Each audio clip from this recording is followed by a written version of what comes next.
Assalamu alaikum wa rahmatullahi wa barakatuh, chers frères et sœurs en Allah. Bienvenue sur votre chaîne Lumière du Dhikr, l'espace où la sagesse divine, la conscience de l'âme et la lumière d'Allah se rencontrent dans un souffle profond de spiritualité. Si vous êtes en quête de vérité, de guérison et de proximité avec votre Créateur, abonnez-vous dès maintenant à la chaîne, activez la cloche pour ne rien manquer et partagez ce contenu pour éclairer d'autres cœurs. Assieds-toi, respire doucement. Ferme les yeux un instant et imagine un monde que l'on ne voit pas. Un monde qui nous entoure, silencieux mais bien vivant. Il y a ce que nos yeux perçoivent et il y a l'invisible. Les vibrations que notre âme ressent sans que l'on sache pourquoi. Les ombres qui glissent au coin d'une pièce. Le frisson soudain sans raison apparente. L'oppression dans le cœur alors qu'aucun danger n'est visible. Ce monde, le monde des djinns, des anges, des énergies spirituelles, existe bel et bien. Ce n'est ni un mythe, ni une superstition. C'est une vérité divine que seul le regard du cœur peut capter. Le prophète Muhammad, lumière parmi les hommes, était celui à qui le voile de l'invisible fut levé. Allah l'a envoyé non seulement pour nous guider dans le visible, mais aussi pour nous protéger de l'invisible. Il savait que dans l'ombre se cachent des créatures, parmi elles les djinns, capables de nuire, de tromper, de s'immiscer dans nos vies s'ils trouvent une ouverture. Mais Allah ne nous a pas laissés sans armes. Le prophète nous a transmis une sourate, une clé céleste, capable de faire fuir ces êtres, de purifier l'atmosphère d'un lieu, d'enfermer le mal dans l'obscurité. Cette sourate, elle agit comme une lumière tranchante dans les ténèbres, comme un cri d'Allah qui chasse les impurs, comme une forteresse pour celui qui l'invoque avec foi. Mais nous ne la dévoilerons pas tout de suite, car pour la comprendre, il faut d'abord éveiller son âme à l'invisible. Souviens-toi, frère, sœur, le monde n'est pas uniquement ce que tu vois. Les maux que tu ressens, les angoisses que tu portes, les disputes sans cause, les douleurs inexpliquées, ne sont peut-être pas que psychologiques. Peut-être y a-t-il autre chose. Une chose que le prophète a vue. Une chose qu'il nous a aidés à reconnaître. Une chose qu'il nous a appris à combattre. Et pour cela, il nous a donné une lumière. Et nous avons donné à toi une lumière éclatante. Sourate An-Nisa, 474. Cette lumière, c'est le Coran. Mais toutes les sourates n'ont pas la même mission. Certaines sont des chants d'amour, d'autres des appels à la justice. Mais une d'elles fait fuir les djinns instantanément. Et c'est celle-là que nous allons découvrir ensemble. Pas à pas, verset par verset, cœur à cœur. Il s'appelait Younes, un homme pieux, discret. Chaque matin, il se levait bien avant l'aube pour prier, récitant les noms d'Allah avec tendresse. Il aimait la solitude et le silence, car c'est là que son cœur se sentait proche de son Créateur. Mais depuis quelques semaines, quelque chose avait changé dans sa maison. Un souffle glacé dans les couloirs, des bruits étouffés la nuit, comme des pas sur le bois alors qu'il vivait seul. Et surtout, ses rêves, étranges, oppressants. Toujours la même scène, un être sombre, sans visage, l'observant depuis un coin de la pièce. Parfois même, il se réveillait paralysé, incapable de bouger ni de parler. Younes n'était pas du genre à croire vite aux histoires de possession ou de sorcellerie. Il préférait invoquer Allah, faire confiance à la prière et à la patience. Mais cette fois, l'invisible était devenu trop visible. Alors il décida de consulter un imam respecté de sa ville, un homme de science, mais aussi de spiritualité. Il l'écouta en silence. Puis il lui posa une seule question. « Est-ce que tu récites le Coran dans ta maison ?» Younes baissa les yeux. Il priait, oui. Il faisait du dhikr, oui. Mais la récitation du Coran à voix haute, il ne l'avait pas intégrée dans sa routine. Alors l'imam lui répondit calmement. « Il y a une sourate, un remède, un bouclier qu'Allah nous a donné. Si tu savais ce qu'elle repousse, tu ne passerais pas un seul jour sans la réciter chez toi. » C'était la sourate que le prophète a recommandée avec insistance, celle qui fait fuir les djinns sans combat. L'imam lui tendit un mouchaf, ouvrit la page, et commença à réciter d'une voix basse et puissante. Dès les premiers versets, Younes sentit quelque chose bouger en lui, un poids qui se dénouait, un souffle de paix qui pénétrait son cœur. Il avait trouvé la clé. Depuis ce jour, Younes récita cette sourate chaque soir dans sa maison.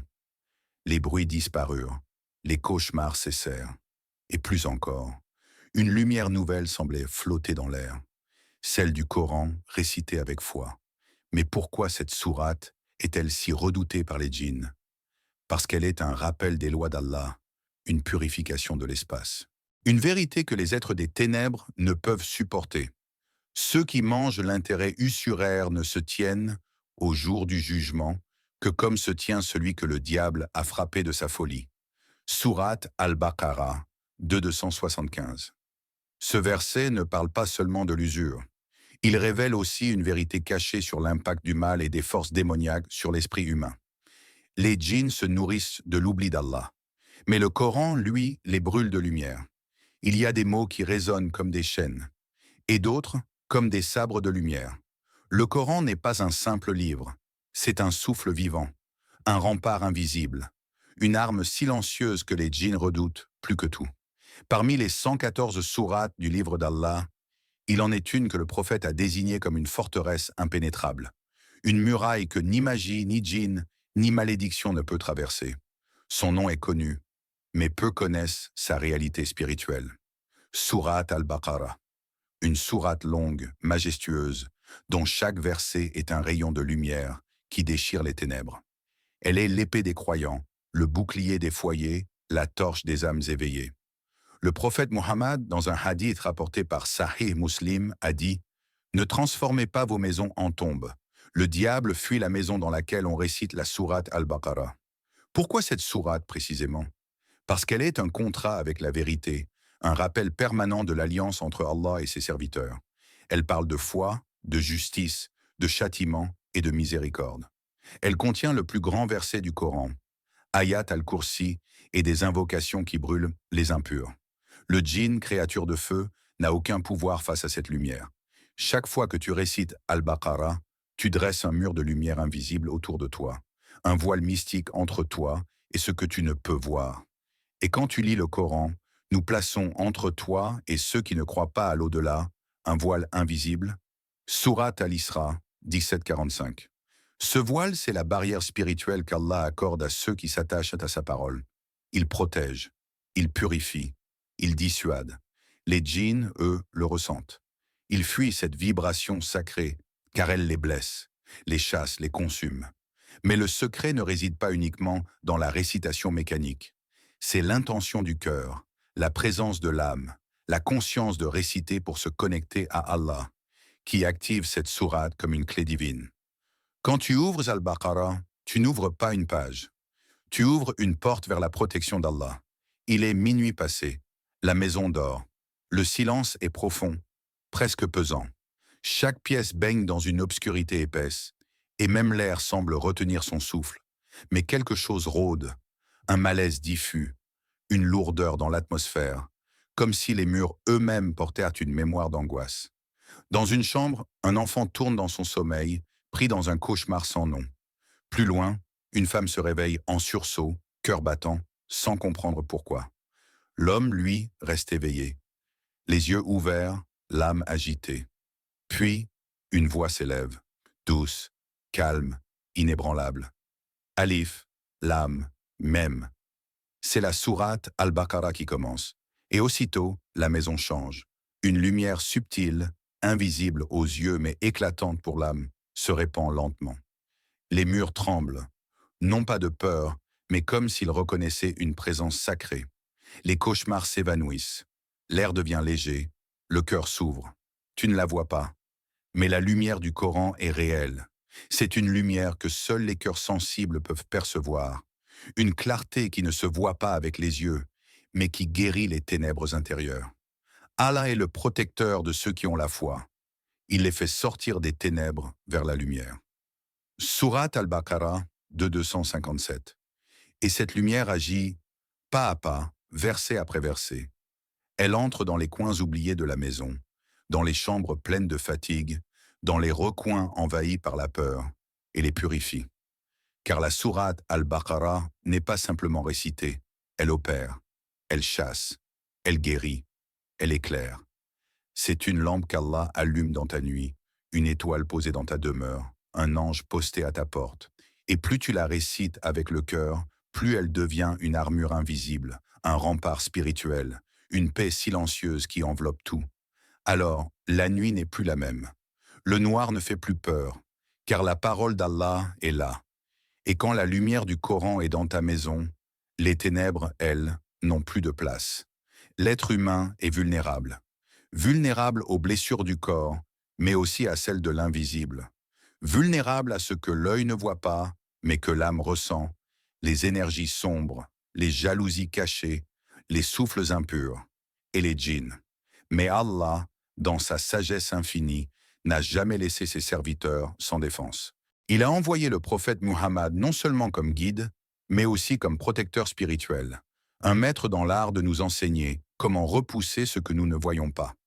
Chaque jour, le prophète nous a montré des gestes simples, mais puissants, des forteresses invisibles que l'on construit autour de soi par la parole, par le rappel, par la récitation. Et parmi les protections les plus puissantes, il y a 3 piliers spirituels. 1. Le dhikr du matin et du soir. Lorsque l'on se réveille, l'âme est encore entre deux mondes. Le prophète récitait chaque matin et chaque soir des invocations précises. Bismillah alladhi la yadurru ma'a ismihi shay'un fil ardi wa la fis sama'i wa huwa as-sami'ul alim. Au nom d'Allah, avec son nom, rien ne peut nuire sur terre ni dans le ciel, et il est l'audient, l'omniscient. Ce dhikr, dit-il, protège de tout mal jusqu'au lendemain. Deuxième, la sourate al-Baqarah. Le prophète l'a clairement affirmé. Récitez la sourate al-Baqarah dans vos foyers, car le diable ne pénètre pas dans une maison où elle est récitée. Sahih Muslim. Elle n'est pas qu'une lecture. Elle est un rempart, un feu invisible que les djinns ne supportent pas. Troisième, Al-Falaq et An-Nas. Connus sous le nom de Al-Mu'awwidatayn, les 2 sourates de refuge. Le prophète les récitait chaque soir, soufflait dans ses mains, puis passait ses paumes sur tout son corps. Il disait « Nul ne cherchera meilleure protection qu'en récitant ces 2 sourates. » Et dans Al-Falaq, Allah nous enseigne directement. Dit « Je cherche protection auprès du Seigneur de l'aube naissante. » Sourate Al-Falaq, 113.1. Pourquoi les djinns fuient-ils ces paroles? Parce qu'elles appellent la lumière divine, parce qu'elles percent leur monde d'ombre, parce qu'en vérité, le Coran est une lumière que l'obscurité ne peut absorber. Le monde des djinns repose sur l'ignorance, la peur, l'éloignement d'Allah. Mais dès que le dhikr entre dans ton cœur, dès que la sourate protectrice sort de ta bouche, la lumière d'Allah remplit l'espace. Et alors, il n'y a plus de place pour eux. Imagine 2 maisons. Elles ont peut-être la même taille. Elles sont peut-être construites avec les mêmes briques, mais leur âme est différente. Dans la première, dès que tu entres, un calme t'envahit. L'air y est parfumé d'encens. Les murs portent le souvenir du dhikr et chaque recoin a entendu des versets du Coran. Pas de cris, pas de futilité, seulement une paix qui ne s'explique pas, mais que l'on ressent. Tu entres, tu inspires, et ton cœur s'apaise. Puis, il y a l'autre maison. Elle est moderne, belle en apparence. Mais dès que tu entres, tu sens une agitation. Le bruit de la télévision y est constant, la parole d'Allah absente. Les disputes éclatent souvent et les visages sont tendus. La nuit y est lourde, le sommeil perturbé. Et pourtant, il n'y a rien de visible qui l'explique. La différence entre les 2 maisons n'est pas matérielle. Elle est spirituelle. Le prophète a dit « Ne faites pas de vos maisons des tombes ». Le diable fuit une maison où la sourate Al-Baqarah est récitée. Sahih Muslim.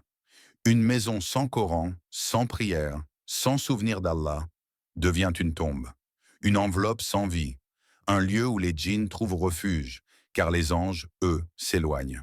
C'est un rappel béni que nous avons fait descendre. Allez-vous donc le renier? Sourate Al-Anbiya 21-50. Ce rappel, c'est le Coran, et il ne suffit pas de le garder sur une étagère, décoré de dorures. Il doit vivre dans les murs, circuler dans les pièces, habiter les voies. Chaque jour sans Coran est une journée où l'âme s'assèche. Chaque nuit sans dhikr est une nuit où l'obscurité prend place. Chaque foyer sans spiritualité est un terrain où les forces invisibles s'installent sans qu'on ne s'en rende compte. Alors pose-toi cette question, sincèrement. Ta maison est-elle un jardin de lumière ou une chambre obscure que même ton cœur hésite à habiter? Tu n'as pas besoin de tout changer d'un coup. Commence par un verset, chaque jour, un appel du cœur, chaque nuit. un parfum d'encens, une prière à voix haute, un mot de dhikr à table. Et tu verras, les murs de ta maison commenceront à respirer, et les ténèbres commenceront à partir. Il est 2 heures du matin. La pluie tombe doucement sur les carreaux. Une mère, assise sur le bord du lit de son enfant, essuie ses larmes. Encore une nuit agitée, encore un cauchemar, encore ce même cri, celui qui perce la nuit sans raison apparente. Elle a tout essayé. Les lumières douces, les berceuses, les peluches, les psychologues. Mais rien ne calme ses pleurs soudains, ses regards vides, ses réveils en sursaut. Jusqu'à ce qu'elle se souvienne d'un conseil d'une amie. Récite Surat al-Baqarah dans ta maison. Pas pour toi seulement, mais pour eux. Cette nuit-là, elle prend son mouchaf. Ses mains tremblent un peu. Cela fait longtemps, mais elle commence doucement. Alif, lam, mim. Sa voix est fragile, mais chaque mot qu'elle prononce semble porter un poids sacré. Les murs écoutent, l'air change, et pour la première fois depuis des semaines, ses enfants dorment profondément. Pas un frisson, pas un cri, pas un cauchemar. Depuis ce jour, elle récite un passage de Surat al-Baqarah chaque soir, et ses enfants s'endorment dans une paix qu'elle n'avait plus connue. Pas parce qu'ils ont entendu, mais parce que leur âme, elle, a ressenti. Oui, le Coran protège même ceux qui ne parlent pas encore. Les nourrissons, les tout-petits, les adolescents en crise. Tous reçoivent la lumière invisible de la parole d'Allah. Et nous faisons descendre du Coran ce qui est une guérison et une miséricorde pour les croyants. Surat al-Isra, 17-82. Une guérison pour les cœurs inquiets, une miséricorde pour les foyers fatigués, une paix pour les enfants trop sensibles à ce que nous, adultes, ne voyons plus. Les djinns, les mauvaises influences, les peurs nocturnes, les insomnies, rien ne résiste à la lumière du Coran récité avec foi, car dans chaque verset se cache une main protectrice, dans chaque mot, une énergie de guérison, dans chaque souffle, un bouclier d'amour. Toi qui es parent, toi qui veilles sur tes enfants, protège-les avec ce que le prophète t'a transmis, pas avec la peur, mais avec la lumière, pas avec les cris, mais avec les versets, pas avec des murs, mais avec le Coran.